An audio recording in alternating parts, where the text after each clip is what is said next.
आईने हिंदी के एक नए एपिसोड में आपका स्वागत है। और इस वीडियो में हम पहले बात करने वाले हैं defence research and development organisation को लेकर आई एक रिपोर्ट के बारे में।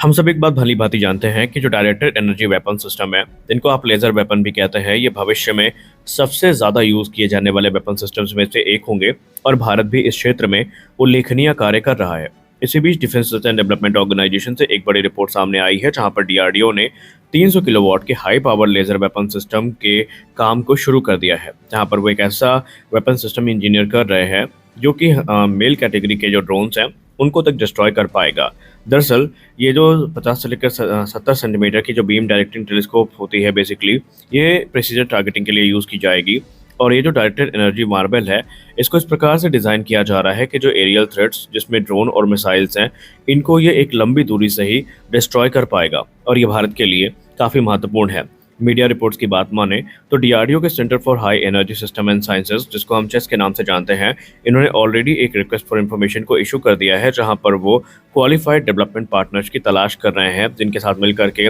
इस सिस्टम का डिज़ाइन और डेवलपमेंट वर्क का जो वर्क है ये पूरा किया जाएगा। और बेसिकली इसको लेकर यह दावा किया जाता है कि ये जो सिस्टम विकसित किया जा रहा है defence research and development organisation की तरफ से, ये मीडियम एल्टीट्यूड और लॉन्ग एंड्योरेंस ड्रोन जो होते हैं, जिसको मेल कैटेगरी के ड्रोन कहते हैं, या फिर high altitude long endurance drone होते हैं, इनको 17 किलोमीटर की दूरी से ही डिस्ट्रॉय करने में सक्षम होगा। और ये भारत के लिए एक बहुत बड़ा ब्रेक थ्रू होगा, क्योंकि हमने हाल ही के दिनों में ये देखा था कि जब ऑपरेशन सिंदूर हुआ था तो पाकिस्तान की तरफ से बड़े पैमाने पर जो ड्रोन्स हैं ये डिप्लॉय किए गए थे। अब आने वाले भविष्य की टेक्नोलॉजी ये प्रॉमिस करती है कि सिर्फ ये ड्रोन्स ही नहीं, बल्कि जो मिसाइल्स और दूसरे एरियल प्लेटफॉर्म्स हैं उनको डिस्ट्रॉय करने की कैपेबिलिटी भी इस डायरेक्टेड एनर्जी वेपन सिस्टम में होने वाली है। फिलहाल अब इसके डेवलपमेंट को शुरू किया गया है। टाइमलाइन को लेकर इसमें कोई स्पष्ट चर्चा नहीं करी गई है।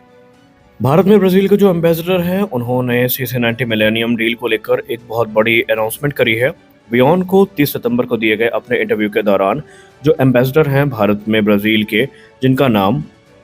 केनेथ द नोब्रेगा है, उन्होंने कहा कि ब्राजील और भारत दोनों जो म्यूचुअल अंडरस्टैंडिंग है डिफेंस डील की, इसको लेकर बातचीत कर रहे हैं। और उन्होंने कहा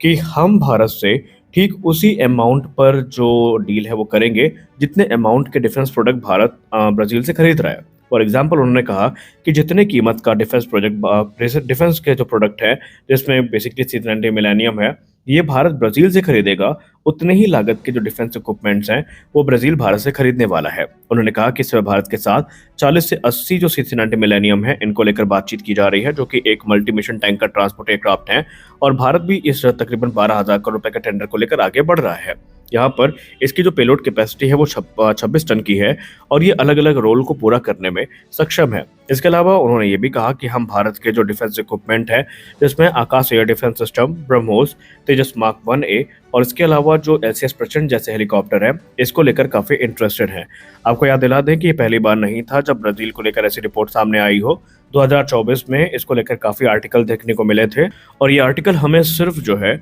ये इंडिया से देखने को नहीं मिले थे, बल्कि ब्राज़ील की तरफ से भी जो रिपोर्ट्स हैं वो सामने आई थी। इस समय ब्राज़ील अपने F5 टाइगर्स को रिप्लेस करना चाहता है और उन्हें ऐसे अटैक हेलीकॉप्टर्स की ज़रूरत है जो कि हल्के हों और हाई एल्टीट्यूड वॉरफेयर में सक्षम हो। और ऐसे में LCS प्रचंड एक प्रबल दावेदार की भूमिका यहाँ पर निभा रहा है। हालांकि इस पॉइंट ऑफ टाइम पर हम ये बिल्कुल नहीं कह सकते कि ये डील होगी या नहीं होगी, लेकिन दोनों देशों के बीच में अलग अलग चरण की जो बैठक है वो या तो चल रही है या तो पूरे होने की कगार पर है। लेकिन ये चीज़ें आपको ध्यान में रखनी होगी कि ये एक बार्टर डील है, यानी पहले भारत को ब्राज़ील से कुछ खरीदना होगा, उसके बाद ब्राज़ील भी भारत के साथ जो डिफेंस डील है उसको साइन करेगा। हमारी अगली बड़ी अपडेट आ रही है भारतीय वायुसेना प्रमुख के एक बयान से, जो कि उन्होंने सुपर सुखोई प्रोग्राम को लेकर दिया है। भारतीय वायुसेना चीफ AP सिंह सर ने एक महत्वपूर्ण टिप्पणी करी है, जहां पर उन्होंने कहा कि इस समय भारतीय वायुसेना अलग अलग प्रोग्राम को लेकर आगे बढ़ रही है, लेकिन इस समय भारतीय वायुसेना के जो बैकबोन है यानी कि सुखोई 30 MKI है, इसको लेकर AP सिंह सर ने कहा कि सुखोई 30 MKI की अप्रॉक्सीमेटली 75% जो फ्लीट है,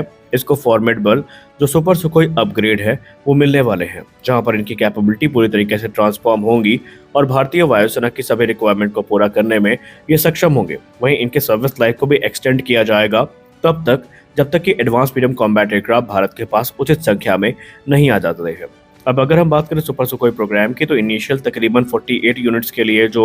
मंजूरी है वो दे दी गई है और ऐसा माना जा रहा है कि जो इनिशियल अपग्रेड है वो 2029 से शुरू हो जाएंगे और ये एक फेज्ड मैनर में चलने वाला अपग्रेड होगा, जहां पर जो एयरक्राफ्ट है वो अपग्रेड होकर ऑपरेशनल होते रहेंगे और नए एयरक्राफ्ट अपग्रेड किए जाते रहेंगे। सुपर सुखोई अपग्रेड के अंतर्गत 75% फ्लीट को अपग्रेड करने की टिप्पणी काफ़ी महत्वपूर्ण है, यानी कि भारत तकरीबन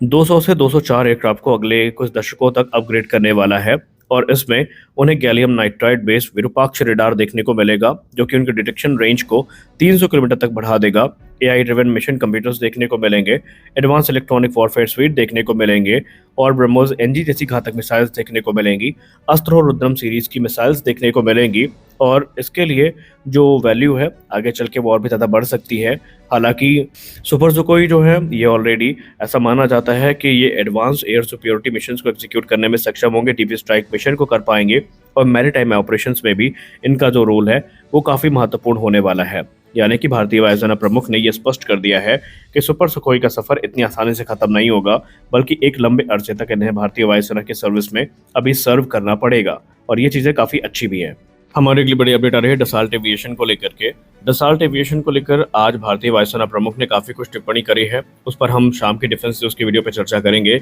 लेकिन अब फ्रेंच मीडिया में इस समय डसाल्ट एविएशन को लेकर बहुत सारी जो रिपोर्ट्स हैं वो सामने आ रही हैं। फ्रांस इतना ज़्यादा कॉन्फिडेंट हो चुका है कि भारत 114 राफेल फाइटर्स को खरीदने वाला है कि उन्होंने ऑलरेडी काम की रूपरेखा कैसी होगी इस पर ध्यान देना शुरू कर दिया है। रिपोर्ट्स दावा करती हैं कि फ्रांस पूरी स्ट्रेटजी को तैयार कर रहा है कि कैसे एक प्रॉपर जो प्रोडक्शन लाइन है इसको भारत में शिफ्ट किया जाएगा, जहां पर भारत की रिक्वायरमेंट्स को तो पूरा करने में वो सक्षम होंगे ही होंगे, लेकिन आने वाले भविष्य में अगर कोई एक्सटर्नल एक्सपोर्ट ऑर्डर मिलता है तो उसको भी भारत से केटर किया जा सकेगा। और इस बात का शायद हमें अंदेशा पहले ही लग गया था, क्योंकि फ्रांस जिस प्रकार से इसे अपने सप्लाई चेन को मजबूत कर रहा है, फ्रांस जिस प्रकार से जो नए नए पार्टनर्स हैं उनके साथ कोलैबोरेट कर रहा है भारत में, उनका भी प्रयास यही है कि राफेल के जितने भी इंपॉर्टेंट क्रिटिकल पार्ट्स और कंपोनेंट्स हैं इनको भारत में बनाया जाए। देखिए, इस बात से हम इनकार नहीं कर सकते कि भारतीय वायुसेना राफेल की परफॉर्मेंस से काफ़ी संतुष्ट है और ऑपरेशन सिंदूर में जिस प्रकार का इन्होंने परफॉर्मेंस दिया उसके बाद से भारतीय वायुसेना के लिए